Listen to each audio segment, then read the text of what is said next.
Hi everyone, my name's Lisa Pearce and I just wanted to share a little bit with you about my story that I'm sharing on the CF community website. I've always wanted to share my story. I feel like my story is not the typical CF story. I've always been pretty well.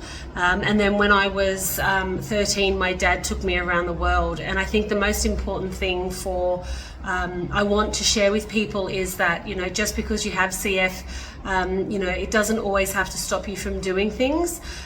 With my parents, when that happened, there was never any question of whether I could go away. We didn't query it. We just got the medication, took my nebulizer, packed it in the suitcase, which was quite heavy back then, and off we went. So we did make sure that we told the doctors about it, etc., and where we were going to do the right thing, but it was never would I ever be able to go. That then started my love affair with travel, and since when I was 20, I moved to London for 7 years with 2 girlfriends. They didn't stay as long as me, but it was such an amazing trip, and again, it didn't even cross my mind that I would never be able to go. And thankfully with Australia and the UK, it's pretty easy to move over there. I was lucky that my mum was English, so it was a lot easier, but I had the same access to healthcare that everyone did in England. I didn't have to pay for anything.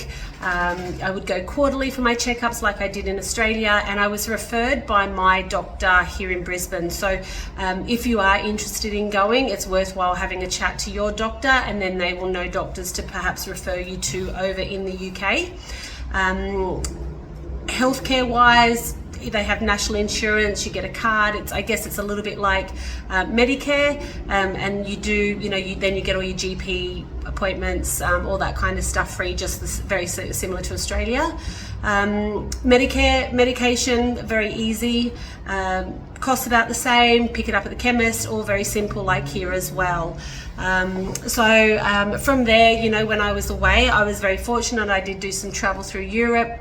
Probably not as much as I've done since I've been back in Australia, but I've attached some photos to my story. I look very different back then. I was only early 20s, so thankfully, forgive me, the 90s weren't always the best fashion choice, but I just wanted to say I hope you enjoy my story, and if you've ever got any questions, please feel free to reach out to me, and I'd be more than happy to put any concerns aside for travels. All right, thanks guys.